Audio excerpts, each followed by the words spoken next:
It's our favorite day of the week, Wednesday, which means we are back in the pavilion with another Pink Slip to Power Move story. And this week, you're actually going to hear part one of my own Pink Slip to Power Move story.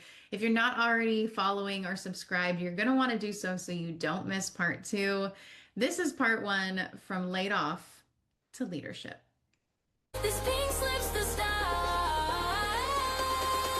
not the end. So I knew the day would come when I would eventually be in the pavilion myself sharing my story. And I'll be honest, this has felt harder than I thought it would. As excited as I am to share my story, it also is a very vulnerable thing to share. I've gone through two layoffs in my career. And because they happen at very different seasons of life, I am going to break this into two different parts so that I can really speak to those who are in their maybe early career walking through a layoff and those who are maybe a little bit more established in their career. The circumstances are totally different, the experiences, the takeaways, the blessings. And so I really want to honor that for my listeners. So I guess the cat's out of the bag. I've been laid off twice. I've gotten my pink slip twice in my corporate career. The first one was when I was 23 years old. It was my first corporate office job. The second one was at 32, and it was actually my last corporate office job. And so, given the different parts of life, along with just circumstances of how things happened and financial circumstances and all these things, just wildly different experiences, wildly different directions and outcomes. And so I want to start with getting laid off from my first corporate job. And I'll be honest, at 23 years old, I never saw myself getting laid off. I didn't even really know people got laid off, if I'm honest. I was so fresh into the world of corporate life that I was full of energy. I was rambunctious. I was excited to learn and grow. And it never occurred to me that my job might be at risk unless I didn't perform well. And the company that I worked for at the time I had a great relationship with. To be honest, I started in sales and I didn't really perform well. And instead of firing me, they actually moved me to a different team. So I did customer success.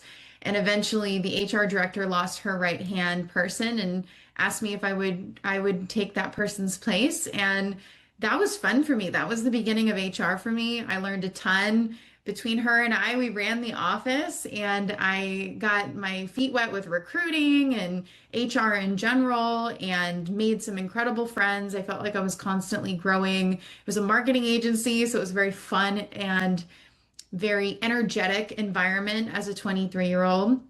And when I got the news of the layoff, I actually knew in advance. So because I was on the HR team, I had to help lay off the rest of the company.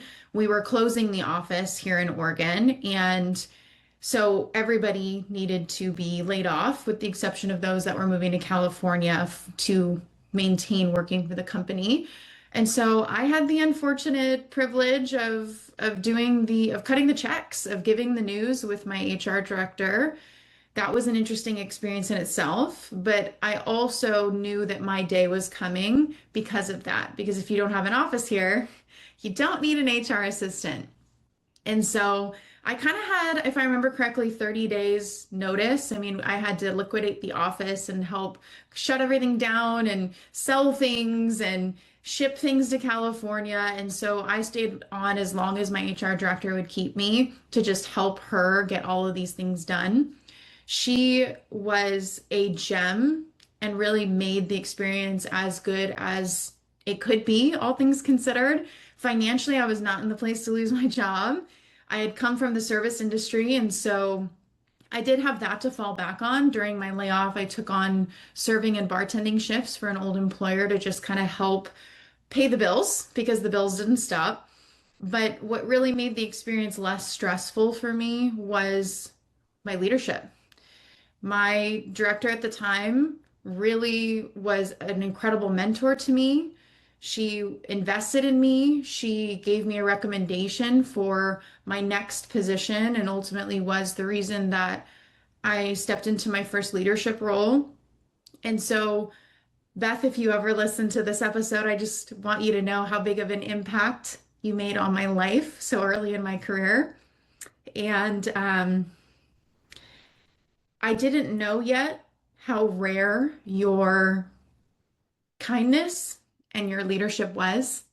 And so I just want you to know if you ever hear this, I'm incredibly grateful for you because you made what could be a very traumatic experience, especially early in career, not as traumatic. And actually, it turned into a blessing, I believe, because in part to you for sure.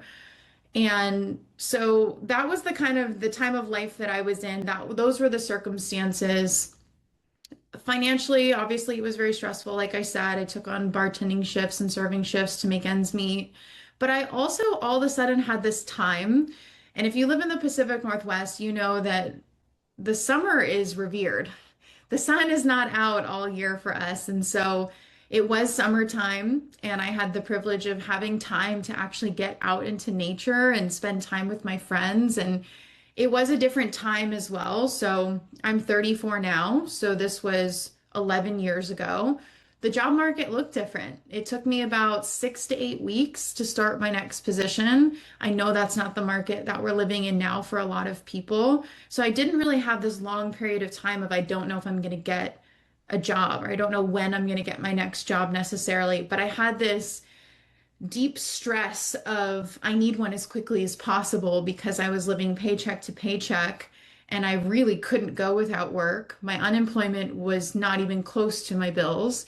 And so I did have this like panic and stress. I had never not worked. I had been working since I graduated high school and even before that. And so all of a sudden having this time, as much as it was a blessing looking at it now, it was also very, very terrifying because in my mind, work was not optional, it was a necessity. And I was in charge of all my bills, right? I mean, there wasn't anyone to lean on in that capacity.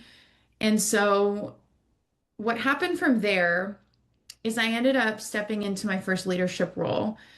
And the only reason I got that job, so that is one of the blessings that came out of my first layoff. The company I was at didn't have a growth trajectory for me in HR, with the exception of taking my boss's job, which I wouldn't want to do. I didn't have a growth trajectory at the company. And I had only been there a year. So I wasn't thinking about that. I was just enjoying learning and growing. But at some point, I would have had to make a move if I wanted to grow in my career. And the blessing in this layoff was that that move happened faster. And I ended up in an HR management position where I could start learning at a crazy fast pace and managing and jumping into leadership and really, really getting my feet wet in this HR space and taking ownership of it in a way that I never would have had that layoff not happened. I learned so much in that job. And the reason I believe to this day that they gave me the shot that they did was because of the recommendation of my prior boss. So if somebody's listening to this and you manage a team and you ever are in a place where you have to lay off your team, I want you to keep that in mind. You have so much control over the experience that somebody is going to have, not just during getting challenging news, but also post layoff and what happens next for them, especially in this current job market. So blessing, the main blessing that came out of that layoff for me was that leadership position, was growing in my career faster than I really anticipated and having somebody who really backed me in the growth of my career and was willing to say my name in rooms I wasn't in and was willing to advocate for me. That was by far the biggest blessing that came out of that experience. And if I could talk to myself back then, which was a long time ago, I would tell her to enjoy the time more. You often don't realize how little time you really take off, at least in corporate America. And so for me, that was the longest break I would get until my next layoff. And I think we really take it for granted sometimes. You know, we're feeling the stress and we're feeling the pressure and we're feeling the judgment and we're feeling all the emotions and there's bills coming in. But we often forget to take inventory of how precious that time really is to actually go, well, what do I want? What do I need? What have I been neglecting? Who do I want to be? What do I want next?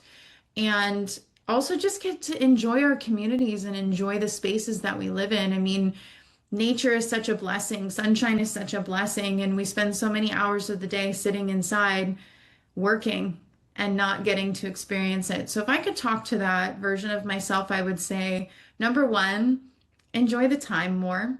Really, really enjoy it. Make an intentional effort to see more people that you love, to spend more time doing the things that light your soul up because you are not going to have time for those things in the next decade of your life. And if there's somebody who is listening to this episode and they're early in their career and they're walking through a layoff or they're afraid that there's one coming and you're just like, I mean, you're so early in your career, you really don't expect it. You don't ever anticipate it. And it may kind of gives you this unstable foundation in a way of what a job really is. I mean, I remember thinking, what is job security if I'm losing my job at the age of 23? And I'm watching people now in life, lose their careers at all different stages. And obviously now I sit down and I interview those people. But I remember that was one of the moments that was a fundamental shift for me because I had always been interested in entrepreneurship. I have parents that have always really gone towards self-employment and entrepreneurship. And the seasons that I've known them to have jobs have been to get back to self-employment and entrepreneurship. So going into the career field, I kind of had a foundation of entrepreneurship in me. But when I got laid off at 23 in my first corporate office job that I loved, I realized, oh, this not may not be as stable as I've been sold or I think it is. And if this can happen here, why can't it happen at the next company and at the next company and at the next company? And obviously, ultimately, I ended up facing a layoff again much later in my career. But I think that that's a big takeaway that I would tell myself then now as well is lean into that entrepreneurship because there's a reason that you feel that way and there's a reason that job security is actually a myth when you really think about it because you have no control over your employment at any point in the experience. As an entrepreneur, you have a lack of control of certain things, but you do control your employment. And if somebody is walking through a layoff right now or afraid that one's coming, or maybe you're still processing one that's happened in the past, what I would want you to hear and to know is lean into your network, lean into the people that are willing to say your names in rooms you're not in, lean into the people that have poured into you in your career. Maybe you haven't talked to them in a little while, reconnect with those people and see what conversations that you can start because the next step for me in this experience, the biggest blessing came from somebody willing to advocate for me. And I think in the current job market, that's more important than ever because you're getting lost in a sea of resumes and a sea of AI and all these things. But it's always who you know, not what you know. I don't care what arena you're in, that's the reality. And if you have somebody in your network, you have somebody in your sphere that's willing to advocate for you and say your name in rooms you're not in, that would be my number one piece of advice for you. And then the second thing would be lean into that time. I know it may be scary. I know it may feel overwhelming. I know financial struggle is a very real thing when you're walking through a layoff. But take a moment to take inventory of what are the things that you've said no to because you haven't had the time that you can say yes to right now because you have an abundance of time that you may never have again in your career until you retire. That is the reality that we're living in, right? Don't take this time for granted because there's something in this moment in time that you need. I don't know what it is, but there is something that you need. And I promise you that if you lean into this moment and you check in with yourself and you take advantage of this time, the next step that you take into the next season of your life, you're going to be better for it. Well, that was part one and story one, but trust me when I say you do not want to miss part two. I'll be back here next Wednesday with the second part of my story. Make sure you're subscribed or following so you don't miss it, and I will see you then. This pink slips the style.